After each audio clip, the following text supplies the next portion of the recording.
വിധിയെഴുത്തിന് 4 ദിവസം മാത്രം ശേഷിക്കെ നിലമ്പൂരിൽ കൊട്ടിക്കയറിയിരിക്കുകയാണ് പ്രചാരണം. ആര്യാടൻ ഷൗക്കത്തിന്റെ പ്രചാരണത്തിന് പ്രിയങ്ക ഗാന്ധി നിലമ്പൂരിൽ ഉണ്ട്. പ്രിയങ്ക ഗാന്ധി ഇന്ന് വൈകിട്ട് മൂത്തേടത്തും നിലമ്പൂരിലും റോഡ് ഷോ നടത്തും. ഉപതെരഞ്ഞെടുപ്പ് പ്രചാരണം അവസാന ഘട്ടത്തിലേക്ക് കടക്കുമ്പോൾ ആരോപണ പ്രത്യാരോപണങ്ങളുമായി മുന്നണികൾ വീണ്ടും സജീവമായിരിക്കുകയാണ്. നിലമ്പൂരിൽ UDF-ന് അങ്കലാപ്പാണെന്ന് മുഖ്യമന്ത്രി പിണറായി വിജയൻ പറഞ്ഞു. ജമാഅത്തെ ഇസ്ലാമിയെ കൂടെ കൂട്ടാൻ പറ്റില്ലെന്ന് എല്ലാവർക്കും അറിയാം. പക്ഷേ UDF-ന് കിട്ടുന്ന പ്രതികരണം പോസിറ്റീവ് അല്ല. അതുകൊണ്ടാണ് അവർ ജമാഅത്തെ ഇസ്ലാമിയെ കൂടെ കൂട്ടിയതെന്നും പിണറായി പറഞ്ഞു. കോൺഗ്രസ് അവരെ സ്വീകരിക്കുന്നത് ലീഗ് നേതൃത്വം കൂടി അറിഞ്ഞുകൊണ്ടാണല്ലോ.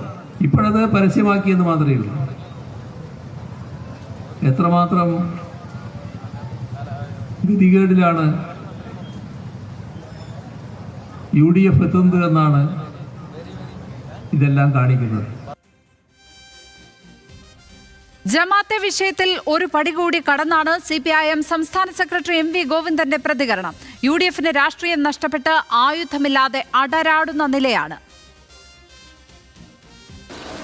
ഇവിടെ ഒരു മണ്ഡലത്തിൽ കുറേ വോട്ട് ലഭിക്കുന്നതിന് വേണ്ടി ഇനി വരാൻ പോകുന്ന തദ്ദേശ സ്വയംഭരണ സ്ഥാപനങ്ങളിലേക്കുള്ള ഇലക്ഷനും തുടർന്ന് അസംബ്ലി തെരഞ്ഞെടുപ്പിലും ജമാഅത്തെ ഇസ്ലാമി ഉൾപ്പെടുന്ന ഒരു മുന്നണിയെ കേരളത്തിലെ UDF ശരിയായ രീതിയിൽ പരിശോധനയ്ക്ക് വിധേയപ്പെടുത്തുന്നതിന് വേണ്ടി അഖിലേന്ത്യാ നേതൃത്വത്തിന് ബാധ്യതയുണ്ട്. ആ ബാധ്യത അവർ നിർവഹിക്കണം. രാഷ്ട്രീയം നഷ്ടപ്പെട്ട് അരാഷ്ട്രീയമായ രീതിയിൽ ഒരു ഉപകരണവും കയ്യിലില്ലാതെ ആയുധമില്ലാതെ അടരാടുന്ന നിലയാണ് ഇപ്പോൾ യഥാർത്ഥത്തിൽ UDF-ന് നിലമ്പൂർ നിയോജക മണ്ഡലത്തിൽ ഉണ്ടായിട്ടുള്ളത്. എന്നാൽ വർഗീയത പറഞ്ഞ് ജയിക്കാനുള്ള ശ്രമമാണ് CPIM നടത്തുന്നതെന്ന് VD സതീശൻ തിരിച്ചടിച്ചു. കേരളത്തിൽ അവരെ സ്വാഗതം ചെയ്തു. അവർ നല്ല ആളുകളാണ്. അവരെ കാണാൻ തലയിൽ മുണ്ടിട്ട് പോകണ്ട എന്ന് പറഞ്ഞാൽ അവരെ കാണാൻ പോയ ആള് ഈ പിണറായി വിജയനാണ്. അപ്പം നിലമ്പൂർ ഉപതെരഞ്ഞെടുപ്പിൽ യഥാർത്ഥ വിഷയം ചർച്ച ചെയ്യാതിരിക്കാൻ ഗവൺമെന്റിലുള്ള ജനങ്ങളുടെ എതിർപ്പും പ്രതിഷേധവും വെറുപ്പും ചർച്ച ചെയ്യപ്പെടാതിരിക്കാനുള്ള കൗശലവും തന്ത്രവുമാണ്. നിലമ്പൂരിൽ മുഖ്യമന്ത്രി രാഷ്ട്രീയവും വികസനവും പറയുന്നില്ല എന്ന് രമേശ് ചെന്നിത്തല ആരോപിച്ചു. മുഖ്യമന്ത്രി വികസന നേട്ടങ്ങളെപ്പറ്റി പറയുന്നില്ല, സർക്കാർ ചെയ്ത കാര്യങ്ങളെപ്പറ്റി പറയുന്നില്ല, സർക്കാർ ഇനി ചെയ്യാൻ പോകുന്ന കാര്യത്തെപ്പറ്റിയും പറയുന്നില്ല. മുഖ്യമന്ത്രി ആകെ പറയുന്നത് വർഗീയത മാത്രമാണ്. വിവരങ്ങളുമായി ഇപ്പോൾ നിലമ്പൂരിൽ നിന്ന് പ്രസാദ് ഉടുമ്പശ്ശേരിയും ബെൻസൺ ബാബുവാണ് ചേരുന്നത്. ആദ്യം ബെൻസണിലേക്ക് പോയാൽ, ബെൻസൺ, നിലമ്പൂരിനെ സംബന്ധിച്ചിടത്തോളം ഇന്ന് സൂപ്പർ സൺഡേ ആണ്. പ്രചാരണം അവസാന ലാപ്പിലേക്ക് എത്തുന്നു, കൊട്ടിക്കയറുന്നു. അപ്പോൾ ജമാഅത്തെ ഇസ്ലാമി വിവാദം തന്നെയാണ് ഇടതുപക്ഷം അവിടെ ആളിക്കത്തിക്കുന്നത്. പ്രതിപക്ഷത്തിനെതിരെ എന്തൊക്കെ ആരോപണ പ്രത്യാരോപണങ്ങൾ ഈ വിഷയത്തിൽ ഇതിനോടകം വന്നിട്ടുണ്ട്? ഇന്ന് മുഖ്യമന്ത്രിയുടെ അടക്കം പരിപാടികൾ എവിടെയൊക്കെയാണ്? എന്തൊക്കെയാണ് നിലമ്പൂരിൽ നിന്നുള്ള വിവരങ്ങൾ? ലക്ഷ്മി പത്മ, നിലമ്പൂർ പോളിംഗ് ബൂത്തിലേക്ക് എത്താൻ ഇനി കുറച്ച് ദിവസങ്ങൾ മാത്രമാണ് ബാക്കിയുള്ളത്. പരസ്യപ്രചാരണത്തിന് 2 ദിവസങ്ങൾ മാത്രം ബാക്കിയുള്ളപ്പോൾ ഇന്ന് ഞായറാഴ്ച ഒരു സൂപ്പർ സൺഡേ ആണ്. ലക്ഷ്മി പത്മ പറഞ്ഞ പോലെ തന്നെ സൂപ്പർ സൺഡേ ആണ്. പ്രചാരണത്തിന്റെ എല്ലാ മേനിയും ഉള്ള ഒരു ദിവസമാണ് ഇന്ന് എന്ന് തന്നെ വേണം പറയാൻ. കാരണം പ്രിയങ്ക ഗാന്ധിയുണ്ട്, മുഖ്യമന്ത്രി കഴിഞ്ഞ 3 ദിവസമായി മണ്ഡലത്തിലുണ്ട്. അതോടൊപ്പം തന്നെ അൻവറിന് വേണ്ടി യൂസഫ് പത്താനും മണ്ഡലത്തിലെത്തിയിട്ടുണ്ട്. അങ്ങനെ പ്രധാനപ്പെട്ട നേതാക്കൾ എല്ലാവരുമുള്ള വലിയ ഒരു പ്രചാരണത്തിന്റെ ദിനം തന്നെയാണ് ഇന്ന്. സൂചിപ്പിച്ചതുപോലെ തന്നെ ഇന്ന് മുഖ്യമന്ത്രിക്ക് 3 പരിപാടികളാണ് ഉണ്ടായിരുന്നത്. അതിൽ രാവിലെ പോത്തുകല്ലിലായിരുന്നു മുഖ്യമന്ത്രിക്ക് പൊതുയോഗം ഉണ്ടായിരുന്നത്. അവിടെ വെച്ചാണ് ഇത്തരത്തിൽ രൂക്ഷമായ ഒരു കടന്നാക്രമണം തന്നെ ജമാഅത്തെ ഇസ്ലാമിക്കെതിരെ, അതിൽ UDF ജമാഅത്തെ ഇസ്ലാമി സ്വീകരിച്ചിട്ടുള്ള ഒരു നയത്തിനെതിരെ വലിയ രീതിയിലുള്ള കടന്നാക്രമണം ഉണ്ടായി. കഴിഞ്ഞ 2 ദിവസങ്ങളിലും അദ്ദേഹം നടത്തിയിട്ടുള്ള പൊതുയോഗങ്ങളിൽ അദ്ദേഹം നടത്തിയിട്ടുള്ള പ്രസംഗങ്ങൾ ആരംഭിച്ചത് അൻവറിനെ കടന്നാക്രമിച്ചുകൊണ്ടായിരുന്നു. ആദ്യഘട്ടത്തിൽ പ്രസംഗം തുടങ്ങുന്നത് തന്നെ ഇത്തരത്തിൽ അൻവർ നടത്തിയ വഞ്ചനയുടെ ഭാഗമായിട്ടാണ് ഈ ഉപതെരഞ്ഞെടുപ്പ് ഉണ്ടായത് എന്ന് പറഞ്ഞാണ് അദ്ദേഹത്തിന്റെ പ്രസംഗം ആരംഭിക്കുന്നത്. പിന്നീടാണ് ഇത്തരത്തിൽ ജമാഅത്തെ ഇസ്ലാമിയുമായി ബന്ധപ്പെട്ട കാര്യങ്ങളിലേക്ക് കടക്കുന്നത്. UDF സ്വീകരിച്ച നിലപാട് ജമാഅത്തെ ഇസ്ലാമി UDFന് പിന്തുണ നൽകുന്നു, ആ പിന്തുണ UDF സ്വീകരിക്കുന്നു. അതിനെ ന്യായീകരിച്ചുകൊണ്ട് VD സതീശന്റെ പ്രതിപക്ഷ നേതാവിന്റെ ഭാഗത്ത് നിന്നും ഒരു ന്യായീകരണം ഉണ്ടാകുന്നു. ഇവയെല്ലാം രൂക്ഷമായി വിമർശിച്ചുകൊണ്ടാണ്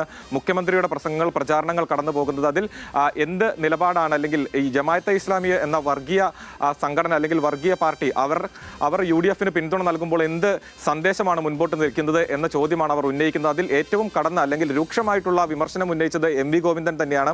അദ്ദേഹത്തിന്റെ ഭാഗത്ത് നിന്നുമാണ് കഴിഞ്ഞ 2 ദിവസങ്ങളിലുമായി അതിരൂക്ഷ വിമർശനം ഉണ്ടായിരുന്നത്. അതിൽ ഈ പഹൽഗാം ഭീകരാക്രമണവുമായി ബന്ധപ്പെട്ട് ജമ്മു കാശ്മീരിൽ നടന്ന ഒരു ജനകീയ പ്രതിഷേധമുണ്ട്. ആ പ്രതിഷേധത്തിൽ നിന്ന് മാറി നിന്ന ഒരേ ഒരു സംഘടന ജമാഅത്തെ ഇസ്ലാമിയാണ് എന്ന് അദ്ദേഹം പറഞ്ഞു.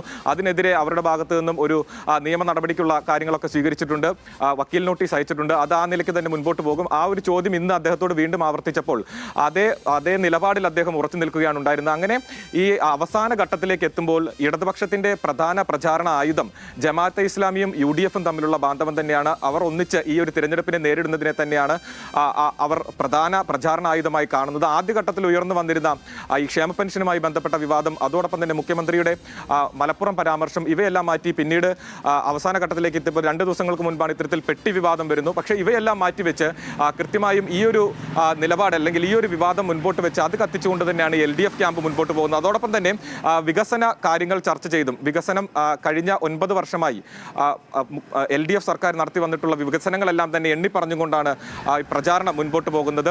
കഴിഞ്ഞ ദിവസങ്ങളിലെല്ലാമായി കഴിഞ്ഞ ഒരു 3-4 ദിവസങ്ങളിലായി 10-ലധികം മന്ത്രിമാർ മണ്ഡലത്തിൽ ക്യാമ്പ് ചെയ്യുന്നുണ്ട്. അവരും ഓരോ മേഖലകൾ കേന്ദ്രീകരിച്ച്, ഓരോ ഇടങ്ങൾ കേന്ദ്രീകരിച്ച് കുടുംബയോഗങ്ങളിലും പൊതുയോഗങ്ങളിലും അടക്കം പങ്കെടുക്കുന്നു.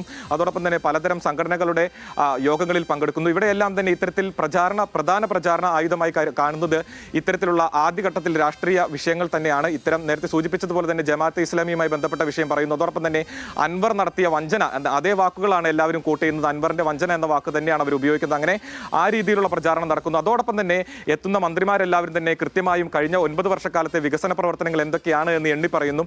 നമുക്കറിയാം 70% വനമേഖല ചുറ്റപ്പെട്ടിട്ടുള്ള ഒരു മണ്ഡലമാണ് നിലമ്പൂർ എന്ന് പറയുന്നത്. അപ്പോൾ മനുഷ്യ വന്യജീവി സംഘർഷവുമായി ബന്ധപ്പെട്ട് 1972 വന്നിട്ടുള്ള വന നിയമം, ആ നിയമം കൊണ്ടുവന്നത് കോൺഗ്രസ് ആണ്. കോൺഗ്രസ് ഭരിച്ചിരുന്ന കാലത്താണ് ആ നിയമം വന്നത്. ആ നിയമവുമായി അല്ലെങ്കിൽ ആ നിയമം മാറ്റാൻ ഇപ്പോഴത്തെ കേന്ദ്ര സർക്കാർ, അതായത് NDA സർക്കാർ ശ്രമിക്കുന്നില്ല എന്ന ആരോപണവും LDFന്റെ ഭാഗത്തുനിന്ന് ഉയരുന്നു. അത് മുഖ്യമന്ത്രിയും അക്കാര്യങ്ങൾ സൂചിപ്പിക്കുന്നുണ്ട്. അങ്ങനെ കൃത്യമായിട്ടുള്ള വിഷയങ്ങൾ എണ്ണി പറഞ്ഞുകൊണ്ട് തന്നെയാണ് പ്രചാരണം കൊടുക്കുന്നത്. അതോടൊപ്പം തന്നെ നിലവിൽ നമുക്ക് സൂചിപ്പിച്ചതുപോലെ തന്നെ LDFന്റെ അതോടൊപ്പം തന്നെ CPIMന്റെ മുതിർന്ന നേതാക്കൾ എല്ലാവരും തന്നെ മണ്ഡലത്തിലുണ്ട്. പ്രചാരണത്തിൽ അവരും പങ്കാളികളാവുന്നുണ്ട്. പ്രധാന ഇടങ്ങളെല്ലാം കേന്ദ്രീകരിച്ച് പൊതുയോഗങ്ങളിലും മറ്റ് തരത്തിലുള്ള പ്രചാരണ പരിപാടികളെല്ലാം തന്നെ അവർ പങ്കെടുക്കുന്നു. അതോടൊപ്പം തന്നെ LDFന്റേതായിട്ടുള്ള യുവ MLA മാർ MV ജിൻ, അതോടൊപ്പം തന്നെ ലിൻഡോ ജോസഫ് അടക്കമുള്ള യുവ MLA മാരും മണ്ഡലത്തിൽ ക്യാമ്പ് ചെയ്ത് അവരുടേതായിട്ടുള്ള രീതിയിലുള്ള പ്രവർത്തനങ്ങളുമായി മുൻപോട്ട് പോകുന്നു. അങ്ങനെ എല്ലാ കൊഴുപ്പും ചേർന്നിട്ടുള്ള ഒരു പ്രചാരണമാണ്. ഇടതുപക്ഷം പ്രചാരണം തീവ്രമായി തന്നെ മുന്നോട്ട് കൊണ്ടുപോകുകയാണ്. അതിൽ പ്രതിപക്ഷത്തിനെതിരെ വലിയ തോതിൽ ജമാഅത്തെ ഇസ്ലാമി വിഷയം അടക്കം ഉയർത്തി വലിയ തോതിലുള്ള ആരോപണങ്ങൾ ഉയർത്തുന്നും ഉണ്ട്. ഇപ്പോൾ പ്രസാദ് ഉടുമ്പശ്ശേരി ചേരുന്നുണ്ട്. പ്രസാദ്, പ്രിയങ്ക ഗാന്ധിയുടെ റോഡ് ഷോ എവിടെയാണ് നടക്കുന്നത്? അതിൻ്റെ ഒരു ആവേശമായിരിക്കുമല്ലേ മണ്ഡലത്തിൽ കാണാൻ കഴിയുന്നത് UDF ക്യാമ്പിൽ നിന്ന്? ലക്ഷ്മി, പ്രിയങ്ക ഗാന്ധിക്ക് 2 സ്ഥലങ്ങളിലാണ് റോഡ് ഷോ ക്രമീകരിച്ചിട്ടുള്ളത്. ഒന്ന് മൂത്തേടം, രണ്ടാമത് നിലമ്പൂർ ടൗണിലുമാണ്. അതിന് മുൻപായി കഴിഞ്ഞ മാസം മെയ് 15 കടുവ ആക്രമണത്തിൽ കൊല്ലപ്പെട്ട ചേക്കോട് പഞ്ചായത്തിലെ കല്ലാമുല സ്വദേശി ഗഫൂറിന്റെ വീട് പ്രിയങ്ക ഗാന്ധി സന്ദർശിക്കുന്നുണ്ട്. നമ്മളിപ്പോൾ നിൽക്കുന്നത് അവിടെയാണ്. അല്പസമയത്തിനകം തന്നെ അവരിവിടേക്ക് വരും എന്നതാണ്.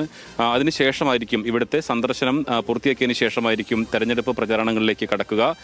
മൂത്തേടത്ത് റോഡ് ഷോ കാലാവസ്ഥ അനുകൂലമാണെങ്കിൽ റോഡ് ഷോ ഉണ്ടാകും, അതല്ല എങ്കിൽ പൊതുയോഗമാണ് സംഘടിപ്പിച്ചിട്ടുള്ളത്. നിലമ്പൂരും സമാന രീതിയിൽ തന്നെയാണ് ഈ തെരഞ്ഞെടുപ്പ് പ്രചാരണം ക്രമീകരിച്ചിട്ടുള്ളത്. ഇപ്പോൾ അല്പസമയം മുമ്പ് നല്ല മഴയുണ്ടായിരുന്നു, അല്പം ചോർച്ചയുണ്ട് എങ്കിൽ പോലും ഇത് വലിയ തോതിൽ ആശങ്കയുണ്ടാക്കുന്നുണ്ട് കോൺഗ്രസ് ക്യാമ്പിനെ സംബന്ധിച്ചിടത്തോളം. നല്ല മഴ, അവർ റോഡ് ഷോ തന്നെ നടത്താൻ വലിയ തോതിൽ ആവേശത്തോടു കൂടി റോഡ് ഷോ നടത്താനുള്ള എല്ലാ ഒരുക്കങ്ങളും UDF പൂർത്തിയാക്കിയതാണ്. എന്തായാലും അല്പസമയത്തിനകം തന്നെ പ്രിയങ്ക ഇവിടെ ഗഫൂറിന്റെ വീട് സന്ദർശിച്ച ശേഷമായിരിക്കും ഈ റോഡ് ഷോയിലേക്ക് നിലമ്പൂരിലേക്ക് മൂത്തേടത്തേക്ക് പോവുക.